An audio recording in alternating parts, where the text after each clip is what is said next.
Hello friends, कैसे हैं आप सब। आई होप आप लोग स्वस्थ होंगे, अपनी तैयारी में व्यस्त होंगे। आज हम डिस्कस करेंगे UP TET CDP previous questions. जैसा कि यहाँ पर आप सभी लोग देख पा रहे हैं कि आप सभी की यूपी टेट की सीरीज स्टार्ट हो चुकी है। यहाँ पर आप सभी को सीडीपी हिंदी और एसएसटी की क्लासेस देखने को मिलेंगे, इसलिए आप सभी लोग वीडियो में लास्ट तक जरूर बने रहिएगा। चैनल सब्सक्राइब करके बेल आइकन प्रेस कर लीजिएगा, इससे नोटिफिकेशन आप सभी को मिलता रहेगा। 20 तक क्वेश्चन आपके कंप्लीट हो चुके थे, 21 यहाँ पर दिया है। क्वेश्चन यहाँ पर नेक्स्ट दिया है, बाल्यावस्था की प्रमुख मनोवैज्ञानिक विशेषता क्या है, ये बताना है। तो यहाँ पर आंसर आपका क्या सही हो जाएगा। बच्चे दूसरों पर निर्भर होते हैं, निर्भरता, सामूहिकता की भावना या धार्मिकता की भावना या अनुकरणात्मक प्रवृत्ति का अभाव होता है।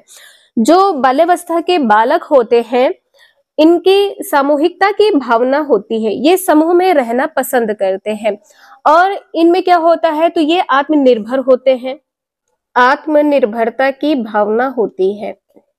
यदि आपसे ये पूछा जाए कि इनमें और कौन सी प्रमुख विशेषताएं होती है, तो इनमें रुचियों में परिवर्तन होता है, रुचि में परिवर्तन होता है, इनकी रुचि बदलती रहती है, रुचि में परिवर्तन होता है और रचनात्मक कार्यों में इनको आनंद आता है, रचनात्मक कार्यों में आनंद, रचनात्मक कार्यों में आनंद आता है। और यहाँ पर विशेषता क्या हो जाएगी, इनका जो शारीरिक विकास है ये स्थिर हो जाता है, शारीरिक विकास में स्थिरता आ जाती है, शारीरिक विकास क्या हो जाता है, स्थिर हो जाता है, शारीरिक विकास में स्थिरता आ जाती है। आंसर यहाँ पर आपने देखा है बी सही है। नेक्स्ट क्वेश्चन है, किशोरावस्था में संवेगों की तीव्रता किस प्रकार प्रकट होती है।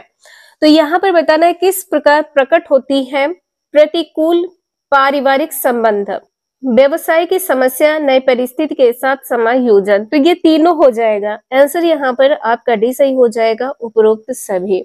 क्वेश्चन नंबर नेक्स्ट है, सामाजिक प्रत्याशाओं के अनुरूप व्यवहार की योग्यता का अधिगम सामाजिक विकास कहा जाता है। उक्त कथन किसका है, ये किसने कहा है, तो ये कहा है हरलॉक ने। किसने कहा है, हरलॉक ने कहा है।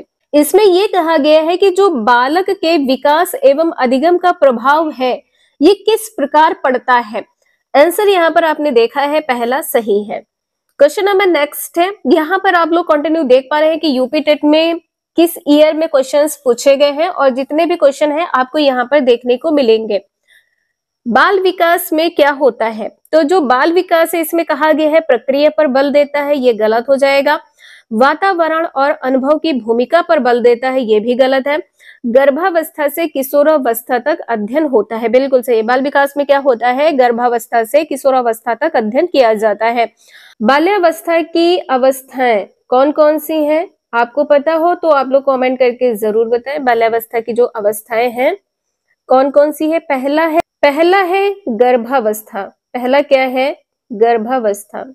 ये कब से कब तक होती है, तो यह 0 से 9 माह होती है। 0 से 9 माह की अवस्था क्या कहलाती है, गर्भावस्था। इसके बाद में है यहाँ पर शैशवावस्था, इसके बाद में है शैशवावस्था।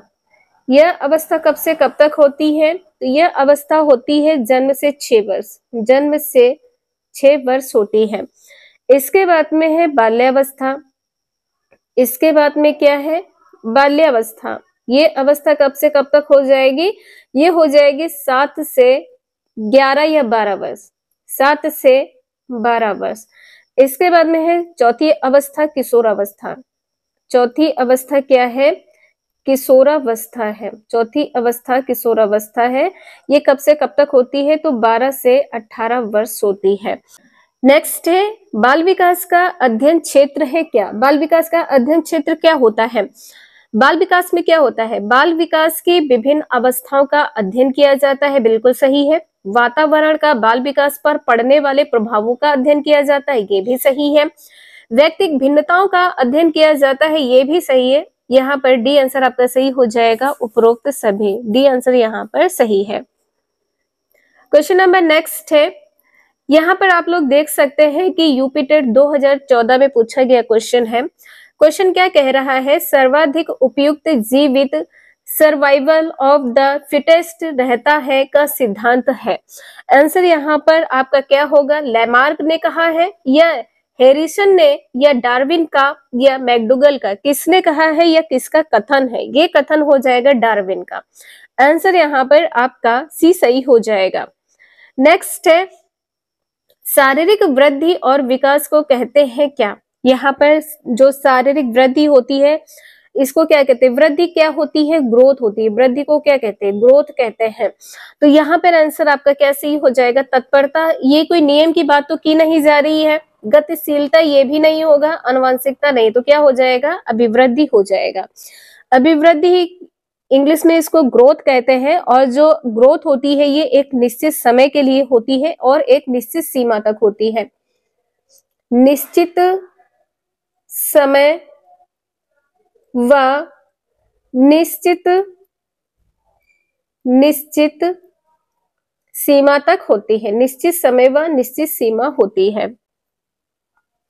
नेक्स्ट है, विकास की किस अवस्था में बुद्धि का अधिकतम विकास होता है? किस अवस्था में होता है? बाल्यावस्था, शैशवावस्था, किशोरा या प्रौढ़ा? बालक की बुद्धि का जो अधिकतम विकास होता है ये होता है किशोरावस्था में। आंसर यहाँ पर आपका सी सही हो जाएगा। इस अवस्था में बालक में क्या हो जाता है? कल्पना शक्ति का विकास होता है। कल्पना शक्ति का विकास होता है। जिज्ञासा बढ़ती है। बालक क्या होते हैं? जिज्ञासु हो जाते हैं। बौद्धिक क्षमता में वृद्धि होती है। बौद्धिक क्षमता में वृद्धि होती है। बौद्धिक क्षमता में क्या होती है? तो वृद्धि होती है। आंसर आपका यहाँ पर सी सही है। नेक्स्ट है, व्यवहारवादी ने कहा है मुझे नवजात शिशु दे दो, मैं उसे डॉक्टर, वकील, चोर या जो चाहूं बना सकता हूं। ये किसने कहा है? फ्रीमैन, न्यूमैन, वॉटसन या होल्जिंगर? ये कहा है जेबी वॉटसन ने। इनका पूरा नाम क्या है? जेबी वॉटसन। जेबी वॉटसन ने कहा है कि मुझे नवजात शिशु दे दो, मैं उसे डॉक्टर, वकील या चोर कुछ भी बना सकता हूं। नेक्स्ट क्वेश्चन है, हॉल का सिद्धांत निम्न में से किसकी व्याख्या करता है? जो हॉल का सिद्धांत है ये किसकी व्याख्या करता है? और ये इनका पूरा नाम क्या है? स्टैनले हॉल है। इनका पूरा नाम क्या है? स्टैनले हॉल है। तो यहाँ पर आंसर क्या सही होगा? बुद्धि की प्रकृति या अधिगम में अभिप्रेरणा की भूमिका या मूल्यों का विकास या किशोरावस्था का विकास? यहाँ पर आंसर आपका डी सही हो जाएगा। ठीक है, जो स्टैनले हॉल है इन्होंने 1904 में एक पुस्तक प्रकाशित की थी। कौन सी पुस्तक प्रकाशित की थी? एडोलसेंस। एडोलसेंस पुस्तक को प्रकाशित किया था। ये बुक का नाम है, तो आप लोग ध्यान रखिएगा इसका प्रकाशन वर्ष कब है? 1904 है। आंसर यहाँ पर आपका डी सही हो जाएगा। नेक्स्ट है, शारीरिक विकास को प्रभावित करने वाला कारक कौन सा है? आपके शारीरिक विकास को कौन प्रभावित करता है? आपका वंशानुक्रम, खेल तथा व्यायाम, वातावरण या उपरोक्त सभी? तो ये सभी यहाँ पर आंसर आपका डी सही हो जाएगा, उपरोक्त सभी। देखिए, जो शारीरिक विकास को प्रभावित करते हैं ये आपका भोजन भी प्रभावित कर सकता है। कभी कभी आप ऐसा भोजन कर लेते हैं कि डाइजेस्ट नहीं होता है, तो ये आपके शारीरिक विकास को प्रभावित करता है। आपकी जो दैनिक दिनचर्या होती है ये भी आपको प्रभावित करती है। यदि आप लोग लेट से उठेंगे तो आपका पूरा दिन बेकार हो जाएगा। और ज्यादा विश्राम भी नहीं करना चाहिए, ज्यादा निद्रा भी नहीं लेनी चाहिए। तो यहाँ पर आंसर आपका डी सही हो जाएगा। नेक्स्ट क्वेश्चन है, निम्न में से कौन सी एक अंतःस्रावी ग्रंथि नहीं है? अंतःस्रावी ग्रंथि क्या नहीं है? एड्रिनल ग्रंथि, पीयूष ग्रंथि, लार ग्रंथि या थायराइड ग्रंथि? आंसर क्या होगा यहाँ पर? तो आंसर यहाँ पर आपका सी सही हो जाएगा, लार ग्रंथि नहीं है। नेक्स्ट है, विकास के परिणाम स्वरूप नवीन विशेषताएं और नवीन योग्यताएं प्रकट होती हैं, यह कथन किसका है? ये किसने कहा है? देखिए, ये क्वेश्चन आपका बहुत पूछा जाता है। 2021-22 में भी ये क्वेश्चन आपका रिपीट हुआ था। तो किसने कहा है? गैसल, हरलॉग, मेरेडिथ या डगलस और होलैंड? किसने कहा था? आपको पता होगा कि ये कथन है किसका? हरलॉग का कथन है। आंसर यहाँ पर आपका बी सही हो जाएगा। नेक्स्ट है, निम्न में से कौन सा शारीरिक विकास का एक प्रमुख नियम है? शारीरिक विकास का जो प्रमुख नियम है ये क्या है? मानसिक विकास से भिन्नता का नियम है, अनियमित विकास का नियम है। जो शारीरिक विकास है ये अनियमित होता है। आपने देखा किसी का वेट 50 होता है तो किसी का वेट 500 भी होता है। तो विकास जो होता है, जो शारीरिक विकास होता है, ये अनियमित हो सकता है। आंसर यहाँ पर आपका बी सही है। नेक्स्ट है किशोरावस्था वह काल है जिसकी विशेषताएं हैं लिंगी, सामाजिक, व्यवसायिक, आदर्श संबंधी समायोजन और माता पिता पर निर्भरता से मुक्ति प्रदान करने की चेष्टा है। ये कथन किसका है? कोहलर है, स्टेनले हॉल है, बिग एवं हंट है, कोहलबर्ग है। ये कथन है कोहलर का। किसका कथन है? कोहलर का कथन है। कहीं कहीं पर कुहलन लिखा होता है तो ध्यान रखिएगा, हो सकता है आपके एग्जाम में कोहलन लिखा है तो ये एक ही नाम है, मिसप्रिंट हो जाता है। तो आपका आंसर यहाँ पर पहला सही है। नेक्स्ट है किशोरावस्था तूफान और संघर्ष का काल है। यह कथन किसका है ये बताना है। तो यह कथन यहाँ पर किसका हो जाएगा? हडलॉक, स्टेनले हॉल, गैसल या वुडवर्थ। देखिए अगर आप लोगों को आंसर पता हो या आप लोगों को लगता है कि आप इसका आंसर सही बता, पर अगर आप लोग गलत भी बताएंगे तब भी यहाँ पर आपको आंसर सही बताया जाएगा। लेकिन आप लोग कॉमेंट करके इसका आंसर जरूर बताएं। जितने भी क्वेश्चंस आप लोग यहाँ पर देख पा रहे हैं ये प्रीवियस ईयर के क्वेश्चंस हैं और यहीं से क्वेश्चन आपके एग्जाम में आने भी हैं। इसलिए आप लोग रिवीजन जरूर करते रहिएगा और किसी क्वेश्चन का आंसर पता हो तो आप लोग कमेंट करके जरूर बताएं। किसका कथन है? स्टेनले हॉल का कथन है। आंसर बी सही है। नेक्स्ट क्वेश्चन है विकास शब्द में डैश निहित है। क्या निहित है? तो देखिए जो केवल वाले पॉइंट है ये क्या होते हैं? गलत हो जाते हैं। लेकिन अगर आपसे ये पूछा जाए इसमें क्या होगा, तो दोनों संरचनात्मक तथा प्रक्रियात्मक बदलाव निहित होते हैं। विकास में क्या होता है? संरचनात्मक व प्रक्रियात्मक बदलाव निहित होते हैं। सी आंसर सही है।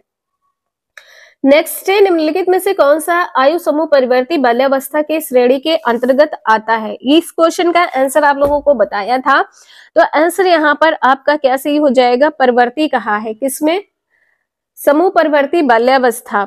यहाँ पर आंसर आपका 6 से 11 वर्ष हो जाएगा। 6 से 11 वर्ष आंसर यहाँ पर आपका डी सही है। यदि यहाँ पर परिवर्ती न लिखकर उत्तर बाल्यावस्था लिखा होता तब भी आपका आंसर सही होता। उत्तर बाल्यावस्था तब भी आंसर आपका सही होता। क्वेश्चन नंबर नेक्स्ट है निम्नलिखित में से कौन प्रारंभिक बाल्यावस्था अवधि के दौरान उन भूमिकाओं एवं व्यवहारों के बारे में जानकारी प्रदान करते हैं जो एक समूह में स्वीकार्य है? आंसर यहाँ पर आपका क्या सही हो जाएगा? इसमें ये कहा गया है कौन प्रारंभिक बाल्य अवधि के दौरान उनकी जो भूमिका है या उनके व्यवहार है के बारे में जानकारी प्रदान करते हैं। भाई बहन एवं अध्यापक अध्यापक एवं साथी साथी एवं माता पिता एवं भाई बहन। तो आंसर यहाँ पर आपका डी सही हो जाएगा, माता पिता एवं भाई बहन। यहाँ पर साथी, तो साथी नहीं होगा, अध्यापक नहीं होगा, ठीक है। तो आंसर आपका डी सही है। नेक्स्ट है निम्नलिखित में से किस जोड़े का मिलान ठीक हुआ है ये बताना है। आंसर यहाँ पर आपका क्या सही होगा ये बताएं। तो देखिए यहाँ पर क्या कहा गया है, देखिए ये यूपी टेट में ही पूछा गया क्वेश्चन है। अच्छा लड़का लड़की अभिविन्यास अच्छा बनकर कोई स्वीकृति प्राप्त करता है, बिल्कुल सही है। यहाँ पर कहा गया है नियम और आदेश अभिविन्यास मानवाधिकारों के मूल्यों के आधार पर नैतिक सिद्धांत स्वयं चुने जाते हैं, ये आपका गलत हो जाएगा। सामाजिक संविदा अभिविन्यास किसी कार्य के भौतिक परिणाम निर्धारित करते हैं, भौतिक परिणाम निर्धारित करना ये भी गलत है। दंड देना और आज्ञा पालन जो है नियम तय नहीं करता किंतु समाज के हित में बदले जा सकते हैं। दंड देना आज्ञा पालन ये समाज के हित से संबंधित नहीं है, पहला आंसर आपका सही हो जाएगा। तो आज के लिए इतना ही, मिलते हैं नेक्स्ट क्लास में। अगर आप लोगों को थोड़ा भी समझ में आया हो तो please like share and subscribe जरूर करें। और आप लोगों को बता दें कि इस चैनल पर आपको यूपी टेट और सी टेट की क्लासेस कंटिन्यू देखने को मिल रही है। यहीं से क्वेश्चन आपके एग्जाम में पूछे जाने हैं और आपको यहाँ पर एनसीईआरटी के प्रीवियस क्वेश्चंस भी देखने को मिलेंगे। जो आप सभी के जो यहाँ पर क्वेश्चंस देख पा रहे हैं इसमें एनसीईआरटी के भी क्वेश्चंस होते हैं। आप लोग यहाँ पर इस प्रकार से यदि प्रिपरेशन करते हैं तो 100% आप सभी का यूपी टेट हो या सी टेट हो क्लियर होगा। इसलिए आप सभी लोग चैनल पे कंटिन्यूटी जरूर बना के रखिएगा। तो मिलते हैं नेक्स्ट क्लास में। Thank you for watching this video.